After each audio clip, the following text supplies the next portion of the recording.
Lalu kita ikutin saja sampai berapa lama Menteri Purbaya bersikeras menolak penggunaan APBN dalam proyek tentang warisan Jokowi ini. Selama 10 tahun kepemimpinan Jokowi, sejumlah proyek strategis diluncurkan dengan ambisi yang amat besar untuk dikenang sebagai pemimpin besar, sebagai pembaharu infrastruktur. Proyek BUS adalah salah satu batu besar dalam tembok reputasi itu. Jika proyek era Jokowi ini tidak direspon dengan jujur, maka pencitraan dan nama besar selama ini hanya menjadi bayang-bayang masa lalu yang terus menghantui dirinya sendiri. Seperti polemik keaslian ijazahnya yang sudah bertahun-tahun menghantui malamnya.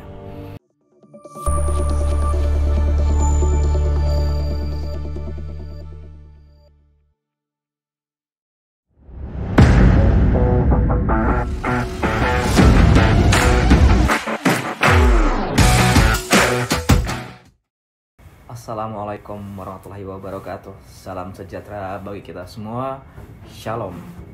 Selamat datang kembali di Ruang Berpikir Anak Bangsa. Hari ini saya mengajak Anda untuk menyelami satu persoalan nyata dalam rentang kepemimpinan nasional. Sebagaimana sebuah proyek besar, citra popularitas yang selama ini dijaga dan beban utang yang menggunung bisa menjadi titik balik dari reputasi seorang mantan presiden. Kita berbicara tentang proyek kereta cepat atau WUS. Juga kita berbicara tentang beban fiskal, dan yang tak kalah penting, kita akan membahas kredibilitas kepemimpinan yang mulai dipertanyakan.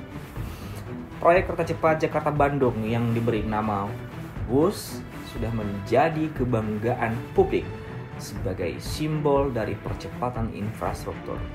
Namun belakangan ini fakta-fakta baru mulai bermunculan. Menurut laporan, proyek ini telah diterpa dugaan markup dan biaya yang mencapai 2 miliar US dollar bahkan lebih, dan anggaran ini menunjukkan biaya yang sangat jauh lebih tinggi dari standar global. Nah, menurut perhitungan biaya per kilometer dari kereta cepat WUS ini di Indonesia mencapai 52 juta dolar Amerika Serikat atau sekitar 863 miliar rupiah. Padahal di Cina sendiri biayanya hanya sekitar 17 sampai 18 juta dolar Amerika Serikat. Naik 3 kali lipat. Ini siapa yang menaikkan dan uangnya dikemanakan? Apesnya lagi, Menteri Keuangan Purbaya Sadewa secara terang-terangan menyatakan bahwa utang proyek WUS tidak akan ditanggung oleh APBN. Kereta ini bisnis to bisnis dan tanggung jawab berada pada konsorsium, bukan dari anggaran negara secara langsung. Meski demikian, walau disebut sebagai bisnis to bisnis, kenyataannya publik dan sejumlah pengamat khawatir bahwa beban finansial tetap akan menimpa publik dan negara apabila proyek ini tidak segera mengembalikan investasi atau apapun untuk menghindari cost overrun. Dan dengan demikian proyek yang sedianya menjadi prestasi ini mulai berubah wujudnya menjadi proyek kebanggaan yang berpotensi sebagai bom waktu fiskal kita.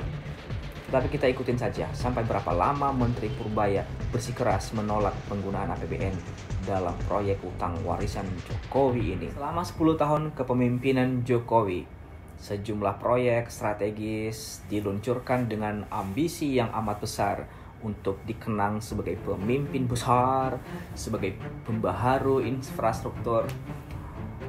Sesungguhnya ini hanya persoalan citra vs beban.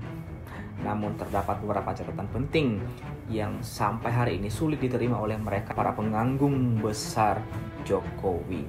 Banyak proyek besar yang diluncurkan dengan kecepatan yang amat tinggi, tetapi kurang didahului dengan analisis akademik, kajian mendalam, atau kajian ekonomi yang lebih matang.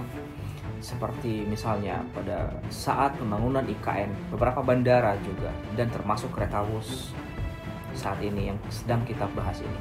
Kedua, pembangunan mega proyek mayoritasnya hanya mengandalkan anggaran pinjaman yang kemudian tetap akan menjadi warisan utang. Mereka lupa, pada saat pinjaman dibesarkan, maka siapapun yang punya kewenangan, siapapun presidennya bisa mengklaim pembangunan. Tapi pembangunan yang hanya bergantung pada utang tanpa ditopang oleh produktivitas nyata, maka lulusan SMA pun bisa. Kemudian pengagum Jokowi tidak pernah berterima kalau mantan presiden ini bukan hanya lulusan SMA tapi menyandang gelar dari Universitas Gadjah Mada atau UGM, yang saat ini ijazah dan transkripnya masih disoroti keasliannya. Dengan demikian, jika retorika keunggulan etos intelektual seorang Jokowi disoroti dan institusi akademisnya masih diragukan, lalu bagaimana bisa proyek besarnya selama ini didasari oleh retorika kecemerlangan? Publik yang selama ini melihat tokoh Jokowi sebagai pemimpin terbaik, pembawa perubahan, sekarang waktu mulai memperlihatkan keasliannya. Ketika proyek besar seperti WUS ternyata tidak mencerminkan efisiensi dan terdeteksi berpotensi markup. Ketika beban utang dan janji besar harus dibayar oleh publik atau dikhawatirkan menjadi warisan yang berat, maka citra sebagai kenikmatan bagi Jokowi tumbuh sebagai beban bagi rakyat. Dengan kata lain, masyarakat yang tertipu oleh pencitraan cerdas, bersih, pro rakyat kini mempertanyakan apakah orang yang mereka angkat ke puncak itu benar-benar layak atau hanya penikmat nama besar. Oleh sebab itu kita menyuarakan agar KPK, BPK, dan DPR melakukan audit eksternal terhadap proyek WUS termasuk utang yang timbul karenanya. Karena apabila audit tidak dilakukan, maka proyek ini bisa menjadi presiden buruk. Ini hanya sebagai pencitraan dan hanya warisan utang untuk publik. Apabila publik tidak mendapatkan akses atau fakta gila dalam proyek ini, maka kepercayaan terhadap institusi pemerintahan semakin dipertanyakan. Popularitas mantan presiden yang dulu begitu kokoh, kini mulai mengalami retakan yang keras. Tidak karena kritik ringan, tetapi karena fakta yang terus menumpuk seperti utang yang membesar, janji yang belum terrealisasi seperti tol laut, dan lain-lain, serta pencitraan yang terus dibiarkan menggantikan substansi. Proyek WUS adalah salah satu batu besar dalam tembok reputasi itu. Jika proyek era Jokowi ini tidak direspon dengan jujur, maka pencitraan dan nama besar selama ini hanya menjadi bayang-bayang masa lalu yang terus menghantui dirinya sendiri, seperti polemik keaslian ijazahnya yang sudah bertahun-tahun menghantui malamnya. Saya Sadar Warubo dari channel Ruang Berpikir Anak Bangsa.